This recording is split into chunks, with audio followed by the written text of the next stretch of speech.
झारखंड में उलगुलान होगा, क्रांति होगा और वो आंदोलन जेपीएससी कार्यालय के सिर्फ परिसर में नहीं होगा, संपूर्ण झारखंड प्रदेश के 24 जिले में चक्का जाम होगा। माननीय मुख्यमंत्री जी का भी वर्मन पर ब्रेक हो जाएगा, उसका भी चक्का को लॉक करेंगे। झारखंडी तो आज तक लड़ता ही तो रहा है, मिला क्या है झारखंडियों? नहीं, अब लड़ाई आर पार होगा, फिर कोई सब बैठेगा यहाँ, मुख्यमंत्री जी को भी बैठाएंगे यहाँ, वीसी महोदय जी को भी बैठाएंगे यहाँ। रोजगार भी नहीं है, झारखंड में प्रायोरिटी भी नहीं, इन लोग का प्रायोरिटी है सूरज ढलेगा, कहे को बालू गाड़ी पार हो रहा है कितना कितना कमीशन लेना है, कहे को कोयला गाड़ी पार हो रहा है कितना कितना कमीशन लेना है, कहाँ कहाँ जमीन में गड़बड़ है उसको कब्जा करना है, बाउंड्री कराना है, सब इसी में व्यस्त है। झारखंड की पहचान क्या है? जल, जंगल और जमीन। यह वही जमीन है जहां अभी इस वक्त हम लोग बैठे हैं, और हमारे पीछे जो बैठे हुए जो लोग हैं ये भी झारखंडी हैं, और इनकी पीड़ा है कि बगैर कोई सूचना के इन्हें नौकरी से बर्खास्त कर दिया गया। ये अंगीभूत महाविद्यालय के कर्मी हैं और करीबन 1400-1500 की संख्या होगी, एक्यूरेट संख्या मुझे मालूम नहीं है, लेकिन एक लंबा चौड़ा संख्या है, परिवार जुड़े हैं इससे, उनकी आजीविका इससे चलती थी। आज एक बारगी ये सड़क पर हैं और इनके बीच हैं जंगल में, झारखंड में जल जंगल जमीन की पार्टी जेल कैंप के अगुआ देवेंद्र नाथ महतो। देवेंद्र नाथ महतो जी, इनकी समस्याओं का समाधान होगा? बिल्कुल होगा, क्योंकि एक इंसान के लिए, एक मानवता के लिए उनका रोजी रोटी प्रथम है, उसके बाद घर, कपड़ा, मकान है। तो रोटी नहीं रहेगा तो फिर कपड़ा और मकान तो एक अगला और सेकेंडरी चीज हो गया। और अगर रोटी ही ना मिले और रोटी ही छीना जाए तो यह दुर्भाग्य है। ऐसा तो खैर होना ही नहीं चाहिए था, और आज रोजी रोटी के लिए लड़ना पड़ रहा है, यह दुर्भाग्य है। और आज राजभवन के समक्ष पिछले कई दिनों से अनिश्चितकालीन धरने पर। कितना दिन है आज? 40वां दिन है। एक मिनट लेंगे, 40वां दिन है। आप लोग अंगीभूत महाविद्यालय के कर्मी हैं, करीबन संख्या कितनी होगी विभिन्न महाविद्यालयों में? 250 क्या? 250। तो आप जान सकते हैं कि कितना बोले? 750 टोटल होगा, टोटल झारखंड में। कितना टोटल झारखंड में है? 750 के करीब। तो पूरे झारखंड में लगभग 750 कर्मी है। अपने दर्शकों को मैं स्पष्ट करूं, 750 कर्मी है और अंगीभूत महाविद्यालय के कर्मी है जिन्हें निकाल दिया गया है, यही ना? तो राज्यपाल से कोई आश्वासन है? जैसे रांची विश्वविद्यालय के अंतर्गत तमाम अंगीभूत महाविद्यालय में जो कर्मी हैं उन लोग को लेकर के प्रशासनिक भवन रांची यूनिवर्सिटी के वाइस चांसलर कॉन्फ्रेंस हॉल में हम लोग का 2 राउंड वार्ता हुई है, और वार्ता सकारात्मक हुई है। और इस बात जो एक बिना नोटिस का काम जाने से रोका गया था और रोजी रोटी छीना गया था, तो अभी वार्ता से तो ये सहमति बनी है कि सबों को रखा जाएगा और इनका प्रोसेस भी अभी शुरू होने वाली है। लेकिन जब तक ज्वाइनिंग नहीं हो जाएगा तब तक हम लोग इस लड़ाई को लड़ते रह रहे हैं। तो 40 दिन तो हो गए, अगला 40 दिन फिर ये लोग ऐसे ही रहेंगे सड़क पे? नहीं, अगला 40 दिन क्यों? मैंने क्या है, झारखंडी खाली लड़ते रहे, बढ़ते रहे। झारखंडी तो आज तक लड़ता ही तो रहा है, मिला क्या है झारखंडियों? नहीं, अब लड़ाई आर पार होगा, फिर कोई सब बैठेगा यहाँ, मुख्यमंत्री जी को भी बैठाएंगे यहाँ, वीसी महोदय जी को भी बैठाएंगे यहाँ, काले आप जी को भी बैठाएंगे, काले आप जेपी, और आप आकर के उनका भी इंटरव्यू लीजिएगा, उनका भी रिपोर्टिंग करिएगा। ऐसा थोड़ी होता है।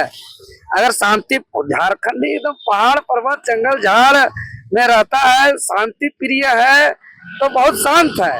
लेकिन अगर उसको छेड़िएगा ज्यादा और वो पहाड़ पर्वत नदी नाला अगर वो हलचल हो जाएगा, फिर वो ज्वालामुखी फटेगा, फिर वो भयंकर भूचाल हो जाएगा, भूकंप हो जाएगा, फिर उसको कंट्रोल धरती का कोई ताकत नहीं कर सकता है। वही है झारखंडी। जब तक शांति बैठे हैं तो शांति बैठे हैं, और यदि इसके अंदर हलचल हो गया, फिर वो विकराल रूप आ गया, तो फिर आंधी तूफान ज्वालामुखी जैसा विस्फोटक हो जाएगा और यहाँ के थाना पुलिस प्रशासन कोई इन लोगों को कंट्रोलर रोक नहीं सकता है। कल आप लोग जेपीएससी कार्यालय में थे, वहां भी करीबन 10 दिन या 11 दिन छात्र अनशन पर बैठे थे, प्रदर्शन कर रहे थे। आप लोग गए अनशन को तोड़वाएं, एक अच्छी पहल है। पर सवाल है कि चाहे झारखंड का स्टूडेंट हो या झारखंड के कर्मी हो, सरकारी कर्मी हो, ये दोनों ही आज सड़क पर है। जी बिल्कुल, आप जेपीएससी की बात करें तो वर्तमान समय के झारखंड प्रदेश के पूरे लोगों का भी इंतजार हुआ कि जेपीएससी मामला भूख हड़ताल को अनशन हमारे पार्टी के विधायक जी के द्वारा तोड़ा गया। हम भी उपस्थित थे। उसके बाद हम लोग राजभवन में वार्ता हुई, फिर आगे क्या होगा, रिजल्ट का प्रकाशन का क्या तिथि है, नहीं है, सब कोई इंतजार में है। तो आपका चैनल के माध्यम से हम बताना चाहेंगे, क्योंकि कल हम लोग काफी देर समय महामहिम राज्यपाल जी के पास गए थे और राज्य की सबसे बड़ी संवैधानिक नियुक्ति संस्था झारखंड लोक सेवा आयोग का पूरा काला चिट्ठा कारनामा से हम लोग अवगत कराए। खुद महामहिम जी आश्चर्यचकित किए कि किसी का रिजल्ट को 11 महीना तक छुपा के रखा है। क्योंकि अब 11वीं से 13वीं सिविल सेवा परीक्षा की बात करें, फूड सिक्योरिटी सेफ्टी ऑफिसर की बात करें, फॉरेस्ट रेंजर ऑफिसर की बात करें, सीडीपीओ की बात करें, असिस्टेंट प्रोफेसर की बात करें, इसके अलावा अन्य तमाम परीक्षाओं का परीक्षाफल 11 महीना से यह आयोग छिपा के रखा है। नई विज्ञापन नहीं आ रही है। यहाँ के युवा व्याकुल है, उत्साह है, परीक्षा फल को देखने के लिए उत्सुक है, लेकिन आयोग के उदासीन रवैया से सब हताश है, परेशान है, निराश है, जिसको लेकर के सारा चीज से अवगत कराया। तो महामहिम राज्यपाल जी आज पुनः बुलाए थे कि भाई इसको हम आगे बात करके क्या हुआ नहीं हुआ हम बताएंगे। हम लोग के उपस्थिति में महामहिम राज्यपाल जी आयोग को सीधे टेलीफोन किए, टेलीफोनिक वार्ता हुई आयोग से, उनको जवाब मांगा कि रिजल्ट प्रकाशन में विलंब का कारण क्या है। पूरे भारत में जितने भी पब्लिक सर्विस कमीशन है, एकमात्र झारखंड ऐसा पब्लिक सर्विस कमीशन जो किसी का रिजल्ट को 11 महीना तक छिपा के रखता है। और सरकार का आयोग का इस रवैया से युवाओं को रोजगार के प्रति उनका मंशा पर भी सवाल खड़ा होता है। तो इसे बात करते हुए तो आयोग जवाब नहीं दे पा रहा है, टाल मटोल कर रहा है और 10-12 दिन का समय मांगा है कि 10-12 दिन के अंदर इस रिजल्ट को प्रकाशन कर देंगे। एकदम जिम्मेदारी पूर्ण रूप से आपका चैनल के माध्यम से देवेंद्र नाथ महतो कह रहा है कि अगर मई तक हम समय दे देते हैं आयोग को, मई के बाद नहीं सुनेंगे, नहीं समय देंगे न सुनेंगे। अगर मई तक में जेपीएससी अगर रिजल्ट प्रकाशन नहीं करती है तो जून का महीना को इतिहास में सदा आंदोलन के महीना के रूप में याद रखा जाएगा। अरे पीछे 60-40 नहीं चलते आंदोलन जून का महीना में किए थे।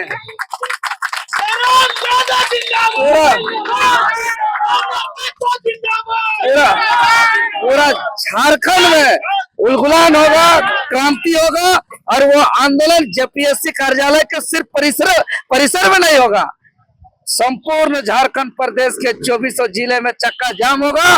माननीय मुख्यमंत्री जी का भी वर्मन पर ब्रेक हो जाएगा, उसका भी चक्का को लॉक करेंगे। वो तो ठीक है, मैं सवाल इसलिए कर रहा था आपसे। कार्यालय का ताला बंद कर देंगे जी, वहाँ आलू प्याज का गोदाम बना देंगे। ठीक है, मेरा सवाल इसलिए था कि जेपीएससी मूवमेंट का सवाल हो या अंगीभूत कर्मी महाविद्यालय के जो अंगीभूत कर्मी हैं इनका सवाल हो, देवेंद्र नाथ महतो सामने आता है, जयराम महतो सामने आते हैं। इस लोगों ने विपक्ष का चेहरा बनाया है, विपक्ष की पार्टी है झारखंड में, वो विपक्ष कहाँ है आज? जाकर तो पूछिएगा ना उनसे, वो ना जवाब देंगे। लेकिन आज हम लोग हैं तो यहाँ के झारखंड के दबे कुचले पीड़ित शोषित के लोगों के सहयोग से, साथ से, समर्थन से और उनका आवाज बन के आए हैं। तो उस आवाज को अंतिम सांस तक दबने नहीं देंगे। जो झारखंडियों का आवाज है, जो दबे कुचले पीड़ितों का जो आवाज है, जब तक देवेंद्र नाथ महतो के शरीर में जान रहेगा तब तक झारखंडियों का इन अंगीभूत महाविद्यालय के जो कर्मी हैं इनको न्याय मिलेगा। 110% न्याय मिलेगा। आप नोट करके रखिए, नोट करके रख लीजिए, न्याय मिलेगा। न्याय नहीं मिलेगा तो यहाँ विश्वविद्यालय का ईट भी नहीं रहेगा। हमारी इनसे पहले भी बात हुई है, कुछ एक लोगों ने हमें जानकारी दी थी कि ये जो कर्मी है इसमें 80% झारखंडी है और उन्होंने उस वक्त हमें बताया था कि जो एजेंसी के माध्यम से इन्हें हटा करके बहाली करने की कोशिश की जा रही है। माने झारखंडियों को हटा करके गैर झारखंडियों को लाने की साजिश की ओर इन्हीं में से किसी के चेहरों ने हमें बताया था। तो क्या आपको लगता है कि इन्हें हटाने के पीछे एक गहरी साजिश है? बिल्कुल साजिश तो ये है। देखिए, ये यहाँ के जो भी अधिकारी, पदाधिकारी, ब्यूरोक्रेट, सरकार का यहाँ के रोजगार प्रायोरिटी में नहीं है। रोजगार प्रायोरिटी में नहीं है या झारखंडी प्रायोरिटी में नहीं है? रोजगार भी नहीं है, झारखंडी प्रायोरिटी में नहीं। इन लोग का प्रायोरिटी है सूरज ढलेगा, कहे को बालू गाड़ी पार हो रहा है, कितना कितना कमीशन लेना है, कहे को कोयला गाड़ी पार हो रहा है, कितना कितना कमीशन लेना है, कहाँ कहाँ जमीन में गड़बड़ है उसको कब्जा करना है, बाउंड्री कराना है, सब इसी में व्यस्त है। देवेंद्र महतो जी, आपकी बात से याद आया, जिसने आपने बालू गाड़ी की बात की, आपके भी कई सहयोगियों पर यही आरोप लग रहे हैं। आप देखिए, सहयोगी पर आरोप क्या लगेंगे? आरोप प्रत्यारोप तो इन लोग का लगाना काम है। हमारे सहयोगी पर आरोप लगाना इन लोग का काम है। क्या कि इन लोग को जानता है कि इन लोग लड़ रहा है, आंदोलन करता है, इन लोग को आरोप लगा दो। अरे भाई, यहाँ के थाना, यहाँ के क्षेत्र के स्थानीय विधायक है, यहाँ के सरकार है, विभागीय मंत्री है, वो लोग कान लेके सुतल है का जो दूसरों को आरोप लगाता है? ऐसे थोड़ी है कि छुप छुप के आदमी अंधार घर से लेके जा रहा है। अरे बड़का बड़का हाईवे से लेके जा रहा है कोयला बालू, किसको नहीं दिख रहा है? फालतू वाला बात इन लोग करता है, आरोप प्रत्यारोप वाला।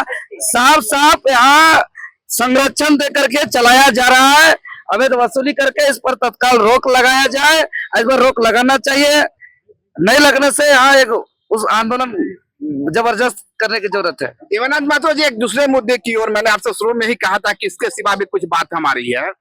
सरकार अनुसूचित क्षेत्रों में शराब बेचने की तैयारी में है। अभी तक अनुसूचित क्षेत्रों में शराब की बिक्री नहीं होती थी। माना जाता था कि आदिवासी समुदाय को इस शराब के प्रकोप से बचाना है। कुछ शिबू सोरेन, जिस्म गुरु भी शराब के विरोधी रहे थे। अब सरकार का फैसला है कि वो अनुसूचित क्षेत्रों में भी शराब बिक्री करेगी। इसे किस देखिए, सबको पिला दीजिए, उसका सोचने का शक्ति खत्म हो जाएगा, दिमाग काम नहीं करेगा और उसका जमीन लूट लेंगे। जब बेटी का ब्याह देना होगा, जब तबीयत खराब हो जाएगा, जब हॉस्पिटलाइज होगा, तो हॉस्पिटल में बिल देने की बारी आएगा, पॉकेट में पैसा नहीं रहेगा, तो जमीन को लूटने का सब तैयारी है। इतना पिला दीजिए कि हार्ट खराब हो जाए, किडनी खराब हो जाए, सोच ना पाए, और जो है कि लोग जमीन, जंगल, पहाड़ पर्वत सब बेचने का इन लोग तैयारी है।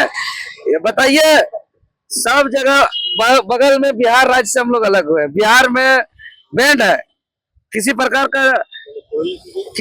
का वहाँ सरकारी तौर पे वहाँ दारू बिक्री बंद है।